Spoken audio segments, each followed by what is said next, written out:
G'day, how you going? This is Krish Ravipati. Thank you for watching this episode. Welcome to my first ever episode, Successful Entrepreneurs. I'm very excited here. Today I have Jenny Moutou. Jenny, welcome to the show. Thank you, Krish. I'm delighted to be here. Absolutely. Thank you very much for accepting to be my first ever guest. Jenny, as we were talking before, this episode is all about entrepreneurs telling their story. So Jenny, tell us, what do you do and where you're from? Yeah, sure, Chris. My business is She Leadership. Right. And it's about building leadership capacity in teenage girls right through to senior executive women. And the reason why I created this business is that often when I talk to people and I ask them, are you a leader? Very often, and quite surprisingly actually, they say no. And for me, this business is about redefining leadership, because I grew up in a world where I never saw a brown woman as a leader, just as an example, right? And context is everything for how we interpret the world. And very often when I'm talking to business owners, small business owners, and I'll ask them, doesn't matter what their gender is or where they've come from, are you a leader? No.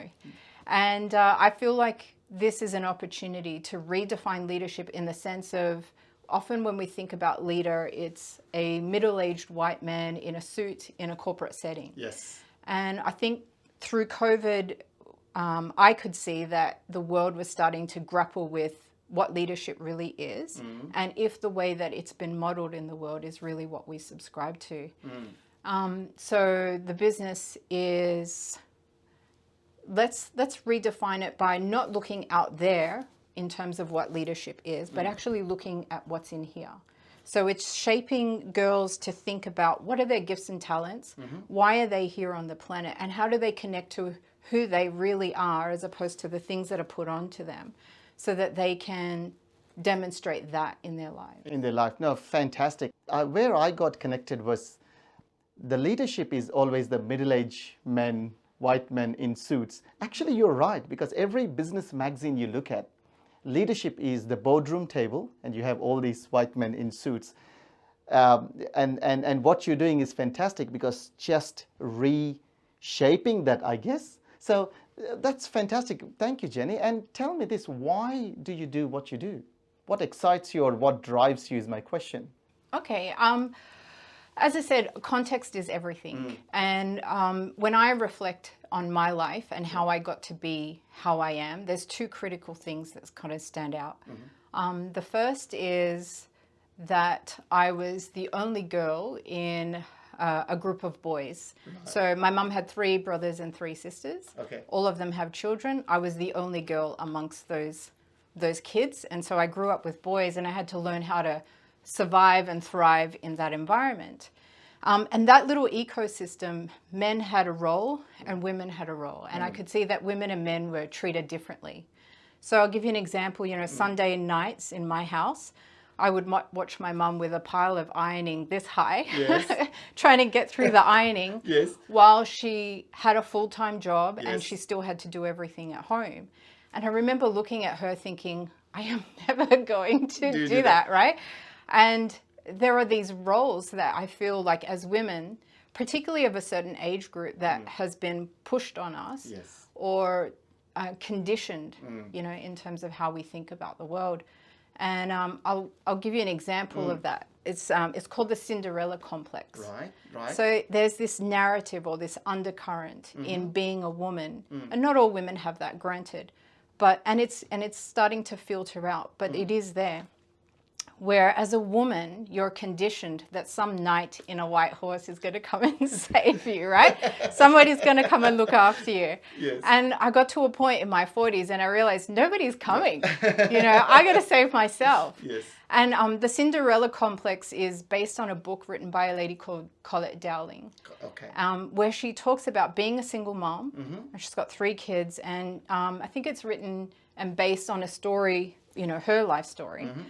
In the late 70s or early 80s. Right. So you can imagine being an entrepreneur and a single mom were 2 quite novel things in that time. Yeah, yeah. And yet she's hustling. So she's hustling as a freelance writer to make money to support her kids.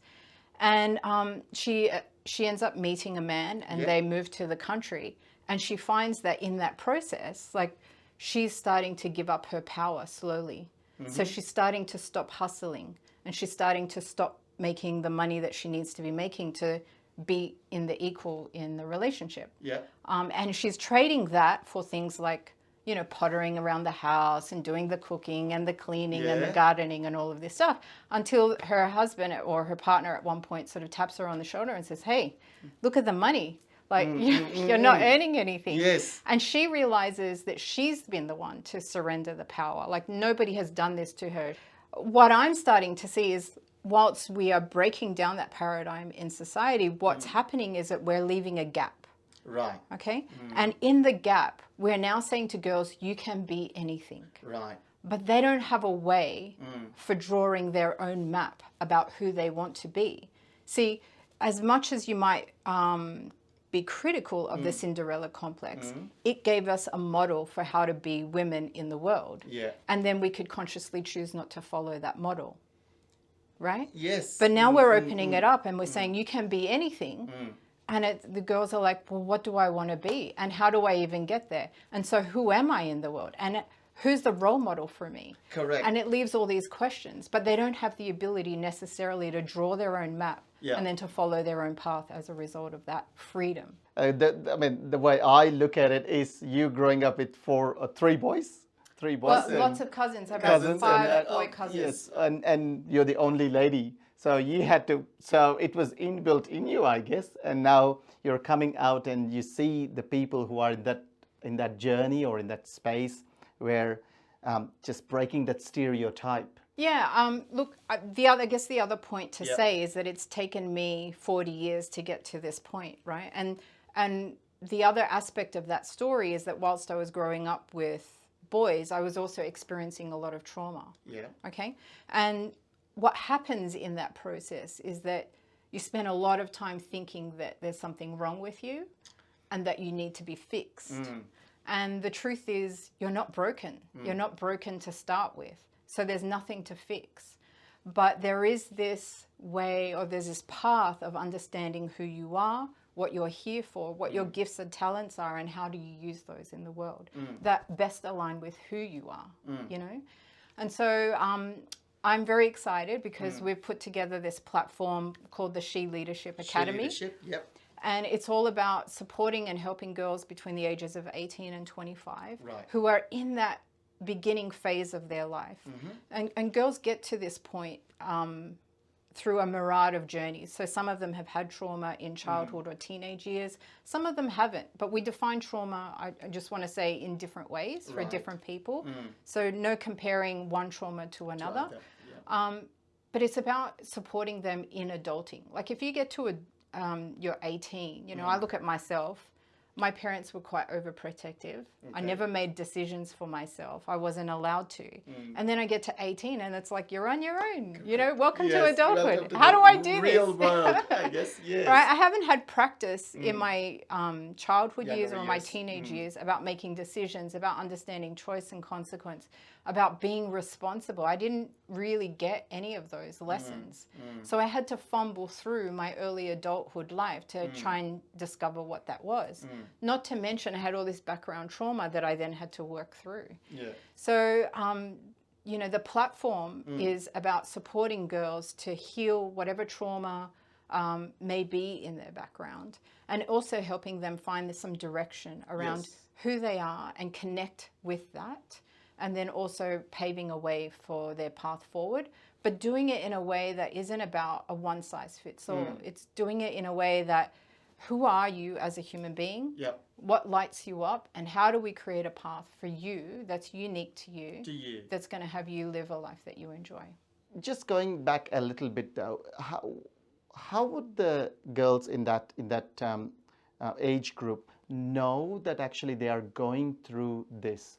Or can you tell some signs, if that's a right word? Yeah, I mean, what the research is showing is that a lot of girls in the age group of 18 to 25 are suffering from mental illness and anxiety. And typically what that means is that they're withdrawing from their communities, be it their families, their friendship communities, that kind of thing.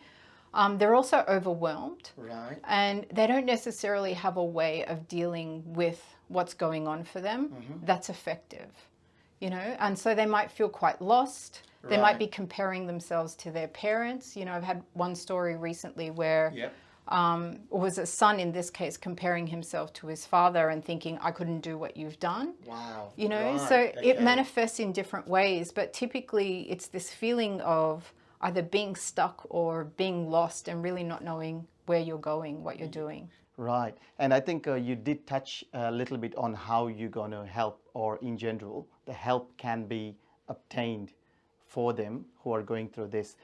Just in particular, are you able to share a story that you have helped one or two people in that journey? Yeah, no problem. So I was actually working with a lady earlier this year, and unbeknownst to me, she had social anxiety. Right. She didn't actually tell me that at the time. Right. But she was in a place where she had no money. She was pretty much spending all her time watching Netflix and eating chocolate. Yes. She had a business that was not performing, and she was doing nothing to really further herself in her business. So we started working through my beta program. She was a early participant in that, and just started to work through what are these triggers that she's had, and what was actually her biggest barrier, which was, you know, around her confidence and being able to sort of go out and do what she wanted to do in life. And week after week, we started to see a change in her. So at the beginning of 4 weeks, she had no friends, no money, no capacity for doing or changing her situation. And then over 4 weeks, I started to see this transition. And so, you know, she started going out with friends. She started to promote her business in a really positive way. She found herself in a situation where she was at dinner with some people. One was a friend and two people she didn't know. Right. And that's a big step, I guess, isn't it? It is a big step when you have social anxiety. But interestingly, while she was in this dinner, one of the ladies said something to her that previously would have taken her power away. Like she would have felt disempowered. She would have felt bad about herself. But instead, she actually stood her ground. She didn't fight with them, but she just stood her ground and didn't allow her power to be taken. Wow. You know, and then in the final week of our conversation, this is only over 4 weeks, mind you, she was able to see her mother for the first time. So she'd had a very bad relationship with her mum, and her mum triggered her a lot. And through our conversations and through the work that we did, she was able to just see, oh, this is my mom, but this is how she is with everybody. And there's nothing I can do to change her. But she wasn't judgmental, but she wasn't triggered either. So she could just be in that space, which was an incredible change. Yeah, absolutely. You know, before we go to the second story, I think that's a big step, because I think if you never resolve that, it's quite hard to stand and actually accept how the other person is, and that needs to be resolved. And I think, you know, you did a fantastic job there. That one single small thing, even though it may look small for the people who don't understand, I guess, but I do understand that situation. And I think actually accepting and talking to her mom is a big one. So yeah, congratulations on that story. No, awesome. Yes, yeah, I'm really excited to hear the next story if you have. Actually, so this is working with my daughter. You know, so we were just having a conversation today actually, and she was telling me that she got told off by her lecturer, mainly because she was making something very complicated in terms of her study.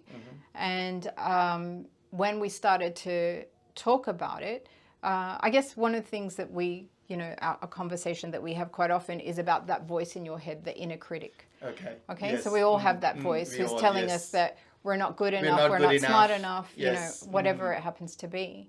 And I've been working with this concept of the inner critic for some time now. And so we were able to have a conversation about that. Like, how was it? What was it saying to her? And interestingly, she said, oh, it doesn't have a voice, right? And often the inner critic will go silent the more aware you become of it. Okay. So then it was a matter of like, going into her feelings and where was it located in her body, and then where was it actually stopping her. Wow. Right? Wow. Okay. Yeah. So once she was able to connect with it that way, she was able to see that she just had this feeling of just being stuck, you know, like, so this, whatever the conversation was that was actually quite invisible to her, like she couldn't hear it, ended up with her feeling stuck. Okay. And then it was like, well, what do you do after you're feeling stuck? Well, I just plow on. Yes. Now, how many of us do that? Like, we just soldier on and we just try and get through it. But, you know, was it Einstein that said we don't solve a problem with the same level of mind that created it? So if you're in that mode where you've created this, you know, feeling of being stuck, you're not, doesn't matter how much you push. Yes. You know, you're not going to get the answers that you need. Yes. So by her identifying, oh yeah, I'm stuck here, she was able to then, I was able to say, all right, well, what choices do you have now? Like, you could either go with this feeling or you could choose something else. So what are you sensing? And what she realized is that she's studying for this exam. She's making things complicated. And the voice she couldn't hear was actually saying to her, I don't know. So when and then it's like, oh, okay, so it is speaking to you now that you hear it. It's saying, I don't know. Okay. So what's your choice now? Is your choice to believe this critic that's saying, I don't know, or is it to make a different choice? And she realized through this process, not only that she can have the capacity to make a different choice because she does know, but even more interesting is that she has it that for her to succeed, it has to be hard. Correct. Right? It's got to be hard work. And if it's hard, then she earned it. But if it's easy, then she doesn't have the glory that comes with it being easy. So without her knowing it, like her subconscious, her inner critic has been making it hard. Right? And then as soon as she got that, then she can make a choice, an empowered choice to say, I don't need it to be hard. I mean, I'm an accountant, right? I'm a numbers man, and I can't imagine things. I have to look at the things. So I'm looking at it saying that there is this person in the head saying that you can't do, but you're actually helping to overcome that and suppress that person down and saying that, no, you can do it. So yeah, and it's not about suppressing though, because what you resist persists. Yeah. So what I teach is about, like, what I teach people is saying next. So this voice comes in, next. Like, I don't want to hear what you have to say if what you have to say is not empowering me, doesn't make me feel good, doesn't make me feel like I can do it. So I'm not going to resist you by suppressing or whatever. That voice is always going to be there. We never get rid of that voice. Right. But I can become aware of it and I can let it not stop me. Not stop you. I can make a different choice. Excellent, excellent. So Jenny, like, we all start the business. We are very good technicians. What I call craftsmen, because we do our trade and we do very good. We become very good at it. And there is one point of time we say, look, my employer doesn't know what he's doing. I will do much better of a job. And then all of a sudden we come out and we become entrepreneurs. And from this craftsman, all of a sudden you have a business to run. I'm sure you're going through the same phase where you're very good of what you're doing. Obviously, it shows in the statistics as well, 100% satisfaction. But all of a sudden, you have to put this entrepreneur hat on. So tell me how you're dealing with that. I think as an entrepreneur, well, it depends on how did you start your business and why did you start your business. For me, there's two things that I have been mulling over for quite some time. Right. So the first was stepping into my business as a calling. It is a calling, right? And answering that call. But secondly, I started my business with the end in mind. So I already knew where I was going, what I wanted to do. And I've been spending time thinking about what is the umbrella this business exists under. Now, I don't know, in terms of small business owners, I don't know how many people actually get into business with the end in mind. and they talk about that in investment circles and wealth creation circles, that you've got to know your exit strategy before you even enter the game, right? And so for me, I've spent years learning different things. I said I spent 22 years in personal development. That's personal development courses, business courses, marketing courses, woo-woo courses, all sorts of stuff. Correct. Pulling together this information so that I understood exactly what I was building when I was answering the call, and what it would look like, how it would manifest. So for me, the value is not only in the people that I serve, but the value is in those people that I serve and how they influence and impact the communities that they live in. Oh, look at that. Fantastic. Jenny, actually, that is music to my ears, because as you know, I'm an exit advisor. I can tell you this, 99% of the people don't have that approach. Well, you know yourself, Krish, we had that conversation very early on when we first met, right? Saying when I that said the to you, exit. I'm going to exit this business at some point. Some point. What do I need to have to get that in place? Exactly correct. And I think from the business point of view, from the entrepreneur side of it, that's the fantastic time to think about exit, is actually when you start the business. Now, yes, you have fantastic cause of your business, what you're doing, but from the entrepreneur's angle, that is fantastic, because you have this exit, you have this business, you're looking at the business as a valuable commodity. So you're not looking at it as a job, which is very happy doing this. I was going to say, okay, what is your exit strategy? But you've already answered my question. So thank you. Right, one of the things we do is value building services. Now, when you are an entrepreneur, you need to know how you're performing against your competitors. And that's what we call a benchmarking. How is your industry performing? Where are you performing? What are the best ways you can improve your performance? Or some of the things you're already doing very good. Now, Jenny, coming back to the core entrepreneurship, you have a business, you're a CEO of your business. Thank you for filling the Value Builder questionnaire. There are 8 key drivers. Usually we see 2 or 3 drivers doing very well, and 5 drivers, they can improve.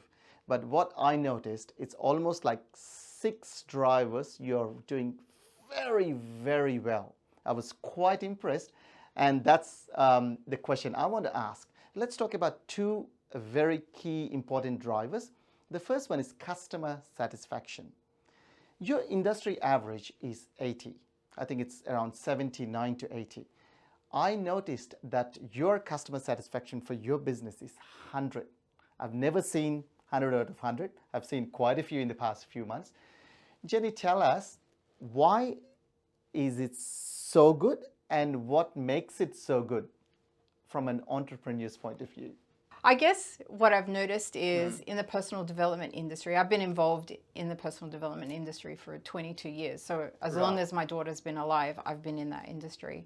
And that industry tends to treat people from the neck up. Right.